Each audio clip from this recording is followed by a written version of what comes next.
ifachuuf jedhee jaboon obsaan tattaafate. Eededa jireenyaa yaabbachuudhaaf fideetiin qe'ira qaqqaabate. Na jalaa shirgigaata akka bahuun ijibbaata.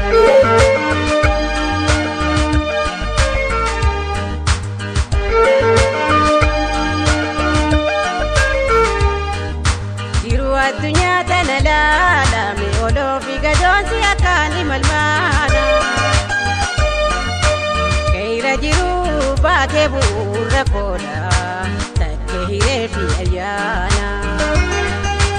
Tattaafin tolaafu guyyuumaan guyyaarraan sirrii gameenya saba fuudhanii yakannaa ta'eef taatee jirtu.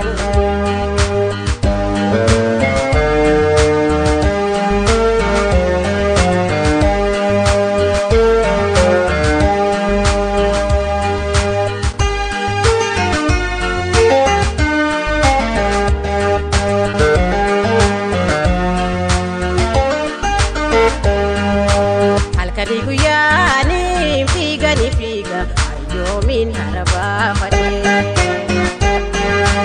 Hojjatee jireenya koo fooyyee ifachuuf jedhee jaboon obsaan tattaafate. Eededa jireenyaa yaabbachuudhaaf fideetiin qe'ira qaqqaabate. Na jalaa shirgigaata akka bahuun ijibbaate.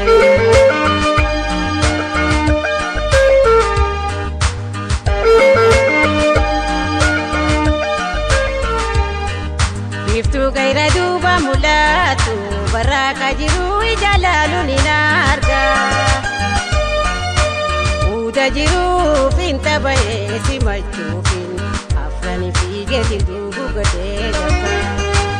Uumaatu naanaaf minnee guyyaa biroo wanna darbuun beeyne ifoodatiin lolaate bu'aa bororee.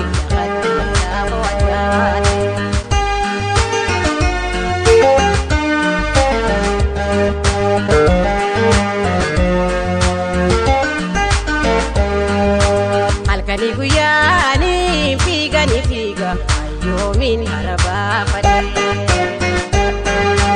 Hojjatee jireenya koo fooyyee ifachuuf jedhee jaboon obsaan tattaafate. Eededa jireenyaa yaabbachuudhaaf fideetiin qe'ira qaqqaabate. Na jalaa shirgigaata akka bahuun ijibbaate.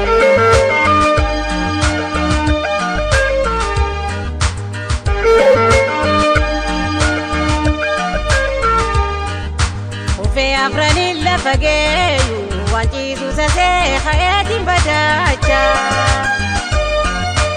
Eededa hamaasan maddii goree dabruufin miilan lafaa fuudhee kaacha. Sulula yeroon qaxxaamure galaanni boruu lagaa darbaa dhufe.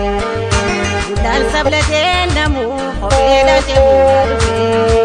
Dimaatu hamee